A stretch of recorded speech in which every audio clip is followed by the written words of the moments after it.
The merciless New Mexico sun hung like a blazing coin in the cloudless sky, as the dust cloud on the horizon grew larger, signaling the approach of riders across the vast desert expanse. The year was 1883, and the land stretched endlessly in all directions, broken only by scattered sagebrush and the occasional rocky outcropping that offered precious shade to any creature desperate enough to seek it. Jake Morrison pulled his hat lower over his weathered face and squinted at the approaching dust trail. As trail boss for the Circle K cattle drive, he had learned to read the desert like other men read newspapers. Something about this dust cloud troubled him. It was too small for a cavalry patrol, too erratic for fellow cowboys, and moving far too slowly for anyone with a clear destination in mind. "What do you make of that, Jake?" called out Charlie Briggs, the youngest member of their crew at barely 19 years old. Charlie had joined the drive in El Paso, eager to prove himself as a real cowboy despite his soft hands and city mannerisms. That marked him as someone more familiar with books than branding irons. "Not sure yet," Jake replied, his hand instinctively moving to rest on the grip of his Colt revolver. 20 years of driving cattle through hostile territory had taught him that anything unexpected in the desert usually meant trouble of one kind or another. As they crested a small rise, the source of the dust cloud came into view, and what they saw made even the most hardened cowboys among them pull up short in surprise. Below them, perhaps a quarter-mile away, a small figure stumbled through the desert scrub, moving with the desperate, unsteady gait of someone pushed far beyond the limits of human endurance. "Sweet mother of pearl," whispered Tom Fletcher, the grizzled cook who had been working cattle drives since before the Civil War. "That's just a kid down there." Through the shimmering heat waves rising from the baked earth, they could make out the form of a boy, probably no more than 10 or 11 years old. His clothes hung in tatters, bleached nearly white by the sun and torn by thorns and rocks. Even from a distance, they could see him stagger, catch himself, and continue forward with the mechanical persistence of someone who had long since passed the point of rational thought.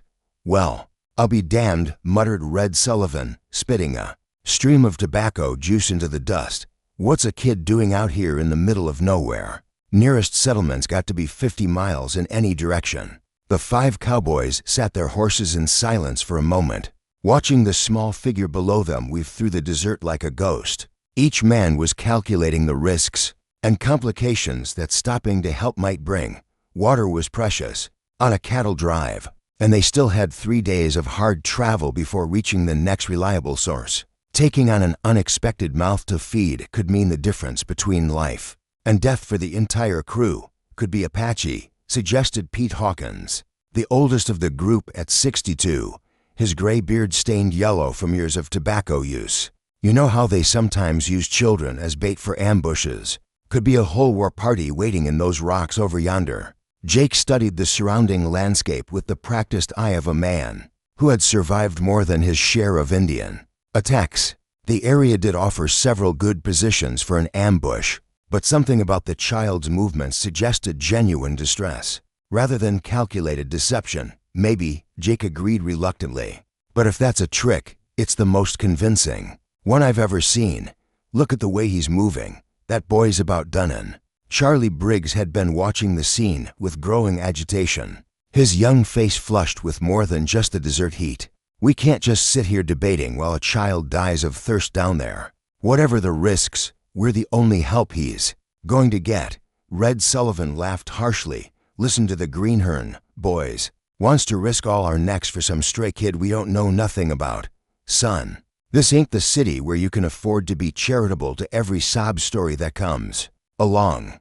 "But he's just a child," Charlie protested, his voice cracking with emotion. "What if it was your son or brother down there? Ain't got no family to worry about." Red replied coldly, "And neither do most of us. That's why we're out here instead of sitting in some parlor reading the evening paper." As they argued, the boy below stumbled again, this time falling heavily to his knees. He remained there for a long moment, his small shoulders heaving with exhaustion before slowly pushing himself back to his feet. The sight struck Charlie like a physical blow, reminding him of his younger brother back in St. Louis. who was probably sitting down to Sunday dinner at that very moment. Jake Morrison had built his reputation as a trail boss by making hard decisions quickly and sticking with them regardless of the consequences. Men followed him because they trusted his judgment, even when that judgment led them into dangerous situations. Now he found himself facing one of the most difficult choices of his career. "Tom, how's our water situation?" he asked the cook. Tom Fletcher removed his hat and scratched his balding head thoughtfully. "We're carrying enough for 3 days if we're careful about it. Taking on another mouth would make things tight. But we could manage if we push hard to the next water, and if we run into delays," Jake pressed. "Then we'd all be in a world of hurt." Tom admitted honestly. Pete Hawkins spat again and shook his head disgustedly. "Jake, you know I'll follow you to hell and back, but this is plain foolishness. We don't know who that kid is, where he came from, or what kind of trouble he might bring down on us. For all we know, his folks are outlaws who'll come looking for him with guns blazing.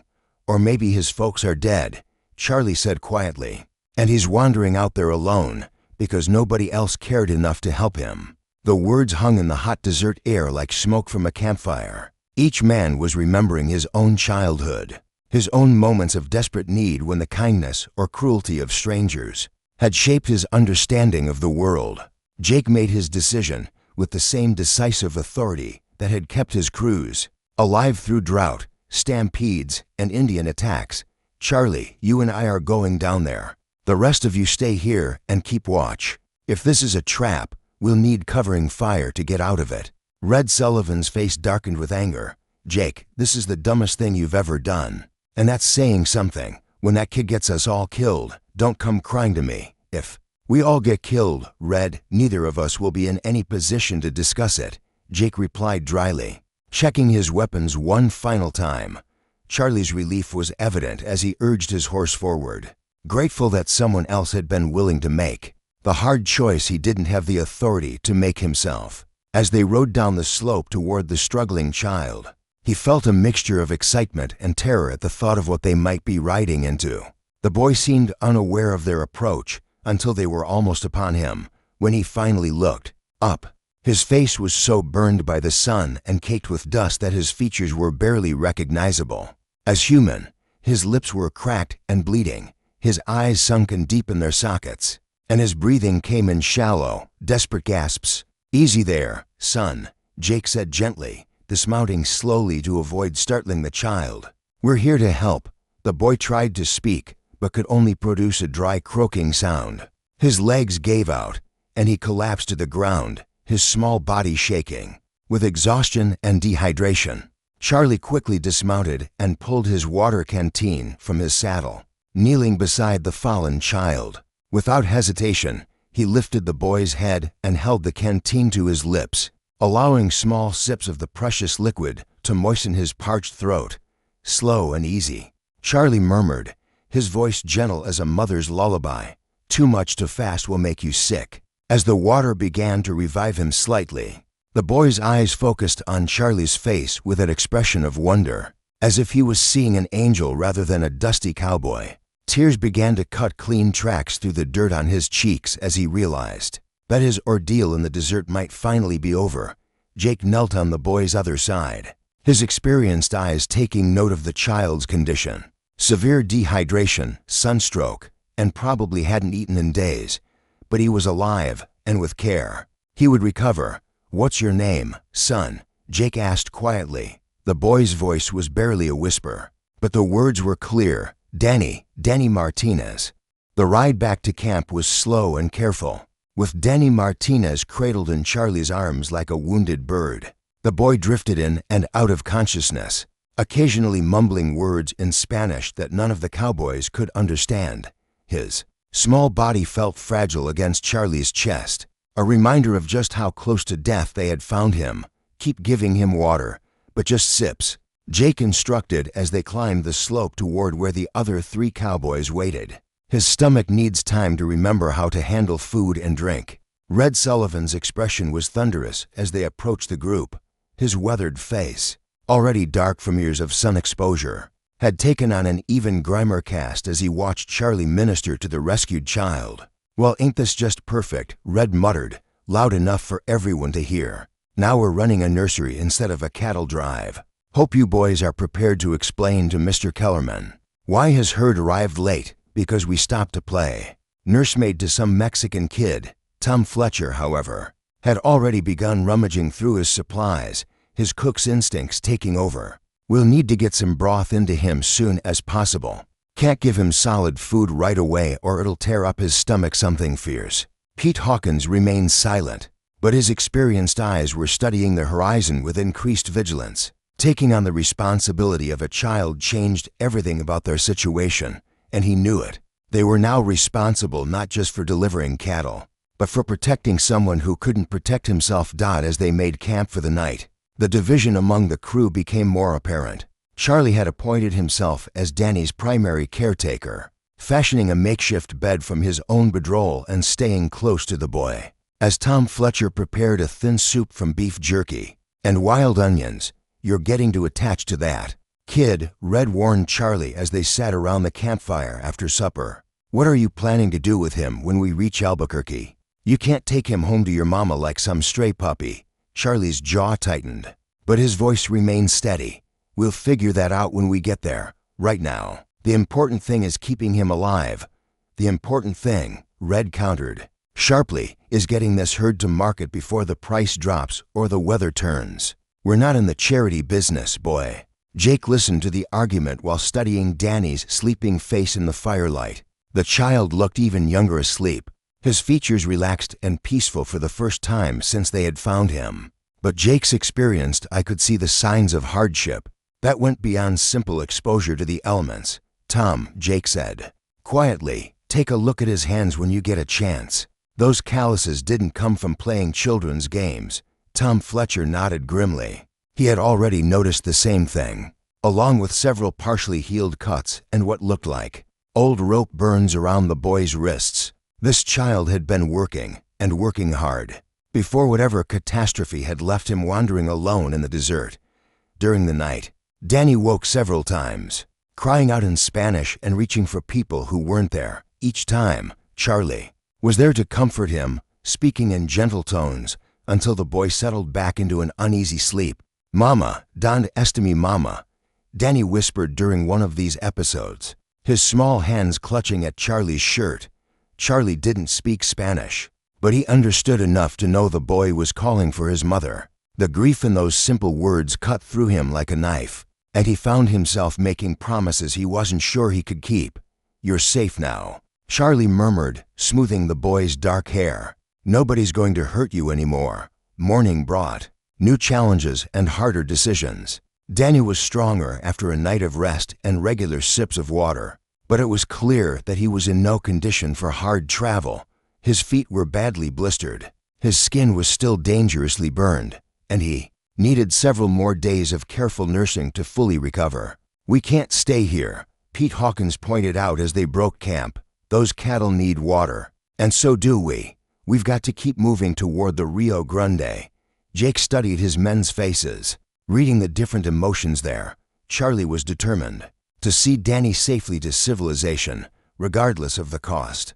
Tom Fletcher was sympathetic but practical, understanding both the humanitarian impulse and the harsh realities of frontier life. Pete Hawkins was worried about the tactical situation, knowing that a slow-moving group with a child was vulnerable to attack, and Red Sullivan was openly hostile to the entire situation. "Here's what we're going to do," Jake announced with the authority that had made him a respected trail boss. "We'll rig up a travois for the boy, let one of the pack horses pull him. We can maintain our pace without putting too much strain on him." Red Sullivan exploded with anger. "A travois? Jake, have you lost your mind? We'll look like some kind of traveling medicine show instead of professional cattlemen. What happens when we run into other outfits on the trail? What happens when word gets back to the ranch owners that Jake Morrison's crew can't tell the difference between a cattle drive and a rescue mission?" "What happens," Jake replied calmly, "is that we'll have done the right thing. And if that bothers the ranch owners, they can find themselves another trail boss." The words carried the weight of a man who had built his reputation on reliability and good judgment. Jake Morrison's crews always delivered their herds on time and in good condition, which gave him the luxury of making moral choices that lesser trail bosses couldn't afford. As they prepared the travois from spare poles and canvas, Danny watched the proceedings with wide, solemn eyes. His English was limited, but he understood enough to know that these strangers were going out of their way to help him, and the knowledge seemed to overwhelm him with gratitude. Gracias, he whispered to Charlie, the Spanish word heavy with emotion. Gracias, Sigor. Charlie knelt beside the travois and took the boy's small hand in his own. You don't need to thank me, Danny. This is what people should do for each other. But even as he spoke the words, Charlie was aware that Red Sullivan was watching the exchange with undisguised disgust. The tension between the two men had been building since the moment they found Danny, and Charlie sensed that it would come. 2 ahead before they reached their destination. The first day of travel with the travois went better than expected. Danny seemed content to rest and watch the desert landscape roll past, occasionally pointing out landmarks or wildlife to Charlie, who rode alongside the makeshift sled. The boys' spirits were clearly improving with each mile they put between themselves and whatever horror had left him alone in the wilderness during the noon rest. As the men watered the horses and cattle, Danny finally began to tell his story in a mixture of broken English and Spanish. Tom Fletcher, who had picked up some Spanish during his years in Texas, served as translator for the parts the others couldn't understand. Danny's family had been part of a wagon train, heading west to California, seeking better opportunities and fleeing the poverty that had plagued them in Mexico. His father was a skilled carpenter, his mother a seamstress, and they had dreams of starting a new life in the American frontier. But the wagon train had been attacked by bandits 3 days out of Las Cruces, not Indians, as the Cowboys had initially suspected, but Mexican outlaws who preyed on travelers carrying their life savings in hopes of starting over. The attack had been swift and brutal, with no quarter given to women or children. They killed Papa first, Danny said in halting English, his young voice eerily calm as he recounted the horror. Then Mama tried to hide me, but they found us. They took everything. Charlie felt his hands clench into fists as he listened to the translation. The idea of grown men murdering families for their meager possessions filled him with a rage he had never experienced before. 2 weeks into their journey with Danny, the weather turned against them with the sudden violence that characterized the New Mexico desert. Storm clouds gathered on the western horizon, like an advancing army, their dark mass promising the kind of flash flooding that could turn dry arroyos into raging torrents in a matter of minutes. Jake Morrison studied the approaching storm with the concerned eye of a man who had seen too many cattle drives ended by forces beyond human control. The herd was already nervous, sensing the electricity in the air and the dropping barometric pressure that preceded serious weather. We need to find high ground and shelter, he announced to his crew as the first drops of rain began to fall. This is going to be a bad one. Danny, now strong enough to ride his own horse, a gentle mare they had purchased from a trading post, looked up at the darkening sky with the wide eyes of a child who had learned that nature could be as deadly as any human enemy. Will we be safe, Sigor Charlie? He asked, his English much improved after 2 weeks of constant practice with his protectors. Charlie Briggs had developed a fierce protective instinct toward the boy, treating him with the careful attention of an older brother. We'll find shelter. Danny, Jake knows this country better than anyone. But even as Charlie spoke the reassuring words, he could see the concern in Jake's weathered features. They were caught in open country with nowhere to go but forward. And forward meant crossing a series of low-lying areas that could become death traps. If the storm was as severe as it appeared, Red Sullivan, who had grudgingly accepted Danny's presence over the past 2 weeks, now seized on the approaching storm as vindication of his original position. This is what comes of slowing down for strays, he called out over the rising wind. If we'd kept our normal pace, we'd be 20 miles ahead of this weather. And if we'd kept our normal pace, that boy would be buzzard food, Tom Fletcher replied sharply, his loyalty to their rescued charge now absolute after watching Danny's courage and resilience. During the journey, the storm hit with the fury of a living thing. driving rain in horizontal sheets that made it impossible to see more than a few yards in any direction. Lightning split the sky with blinding frequency, and thunder crashed overhead like artillery fire from some celestial war. The cattle, already spooked by the atmospheric pressure, began to mill and panic as the storm intensified. Jake and Pete Hawkins rode desperately round the edges of the herd, trying to keep the animals from stampeding into the darkness where they would be lost forever. "Charlie, get Danny to that outcrop over there," Jake shouted over the roar of wind and rain. "Get him under cover and keep him there no matter what happens to the rest of us." Charlie didn't hesitate, grabbing the reins of Danny's horse and leading both animals toward a cluster of rocks that offered the only shelter visible in the storm-lashed landscape.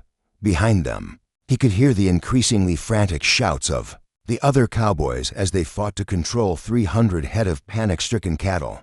The rocky shelter was barely adequate, offering protection from the wind but little from the driving rain that seemed to come from every direction at once. Danny huddled against Charlie's chest, his small body shaking with cold and fear as the storm raged around them. "The cattle," Danny said, having to shout to be heard over the wind. "Will they be lost?" Charlie looked out into the chaos of the storm, where lightning flashes revealed glimpses of the other cowboys still fighting to hold the herd together. He knew that losing the cattle would mean financial ruin for everyone involved, including Jake Morrison, whose reputation depended on successful completion of every drive he undertook. "Jake and the others know what they're doing," Charlie replied, trying to project confidence he didn't entirely feel.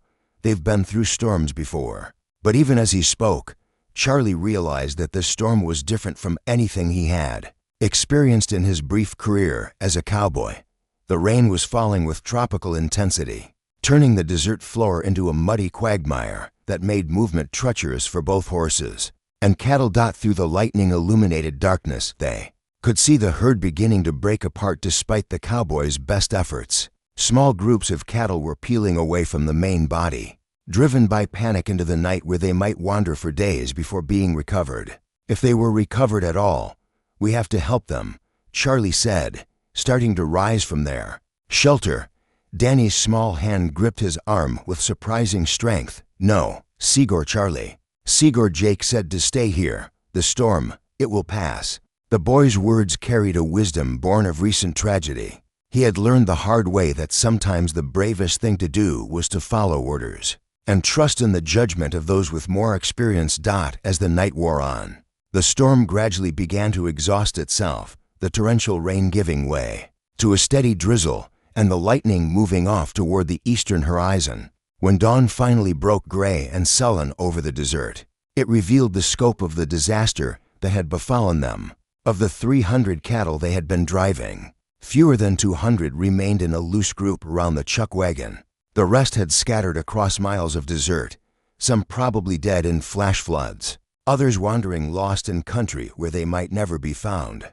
Jake Morrison sat his horse in the middle of the diminished herd, his face a mask of grim determination, as he surveyed the wreckage of what had been a profitable cattle drive. 20 years of successful trail work, and now this disaster would likely ruin his reputation and bankrupt everyone involved. "How bad is it?" Charlie asked as he and Danny rode up to join the group. "Bad enough," Jake replied tersely. "We lost at least a third of the herd, maybe more. Won't know for sure until we spend a few days gathering strays, and even then we'll never find them all." Red Sullivan's face was flushed with anger as he wheeled his horse to face Charlie and Danny. "This is your fault," he snarled, pointing an accusing finger at the boy. "If we hadn't been slowed down by your pet Mexican, we'd have been well ahead of that storm." Danny's face went pale at the accusation, and Charlie felt his own anger flare in response. "That's enough, Red. The storm would have hit us regardless." "Maybe," Red admitted grudgingly, "but we'd have been in better position to weather it. Instead, we're strung out here in the middle of nowhere with a bunch of scattered cattle and a kid who can't pull his own weight." Jake Morrison had heard enough. As trail boss, he was responsible for maintaining discipline among his crew, and he couldn't allow the stress of their situation to tear the group apart. "Red, you're out of line," Jake said with quiet authority. "The boy didn't cause this storm, And he sure didn't cause our cattle to spook. We all knew the risks when we signed on for this drive. Did we? Red shot back. Did we know we'd be playing nursemaid to some orphan kid? Did we know we'd be risking our jobs and our reputations for the sake of charity? The confrontation was interrupted by the sound of approaching hoofbeats. Through the morning mist came a group of riders, 6 men, on horseback, moving with the purposeful manner of people who knew exactly where they were going. "Company," Pete Hawkins announced, his hand moving instinctively to his sidearm. Could be friendlies looking to help with the gather, or could be trouble. As the riders drew closer, Jake felt a chill of recognition. The lead rider was a tall, lean man with a black beard and eyes like chips of obsidian. He wore the remnants of a Confederate officer's uniform, modified for frontier life but still carrying the unmistakable air of military authority. "That's Captain Mendoza," Jake said quietly, his voice carrying a warning. "He's got a reputation as a bandit leader who preys on travelers and small ranches. If he's here, it's not to offer help."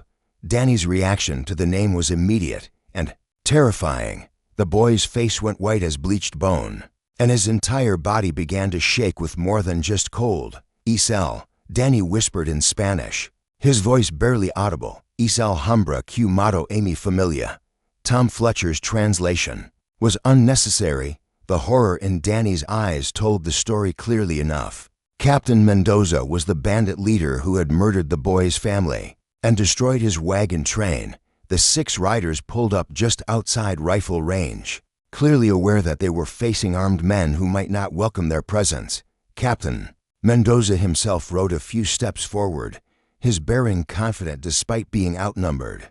"Good morning, gentlemen," Mendoza called out in accented English. "I see you've had some difficulty with the storm. Perhaps we can be of assistance in gathering your scattered cattle." Jake's hand rested on his gun, but as he replied, "We appreciate the offer, but we can handle our own problems." Mendoza's laugh was cold and humorless. "I'm sure you can, but it would be a shame to lose so many valuable animals to the desert, when we could help you recover them for a very reasonable fee." "And what would that fee be?" Jake asked, though he already suspected the answer. "Oh, perhaps half the herd," Mendoza replied casually, "and any other valuables you might be carrying. Think of it as insurance against further losses." The bandit leader's eyes swept over the small group of cowboys, cataloging their weapons and assessing their willingness to fight. When his gaze fell on Danny, partially hidden behind Charlie's horse, his expression changed to one of cold recognition. Well, Mendoza said softly. "What have we here?" "The little rabbit has found new protectors." Danny's terror was now absolute, and Charlie instinctively moved his horse to block the bandit's view of the boy. The gesture was protective but also provocative, and Mendoza's smile became more predatory. "I think there's been a misunderstanding," Mendoza continued. "You see, that boy belongs to me. His family had debts that must be paid, and since they are no longer able to pay them, the debt falls to him. The boy's family is dead," Jake said flatly, "and he's under our protection now." "Dead, yes," Mendoza agreed. "Very regrettably dead. But debt survived the debtors, and I am a man who always collects what is owed to me." The standoff stretched taut as a bowstring, 6 bandits facing 5 cowboys and a terrified child. The odds weren't favorable, but Jake Morrison had built his reputation on refusing to back down from bullies. "Regardless of the consequences, you'll get nothing from us," Jake said clearly. "Not our cattle, not our valuables, and especially not the boy. If you want trouble, we'll give it to you." Mendoza's smile never wavered, but his eyes grew cold as winter stars. "Perhaps we'll discuss this again when you've had time to consider your position more carefully. The desert is a dangerous place, especially for small groups traveling alone." With that veiled threat, the bandits wheeled their horses and rode away, disappearing into the morning mist like ghosts. But Jake knew they hadn't gone far, and they would be back with more men and a stronger position.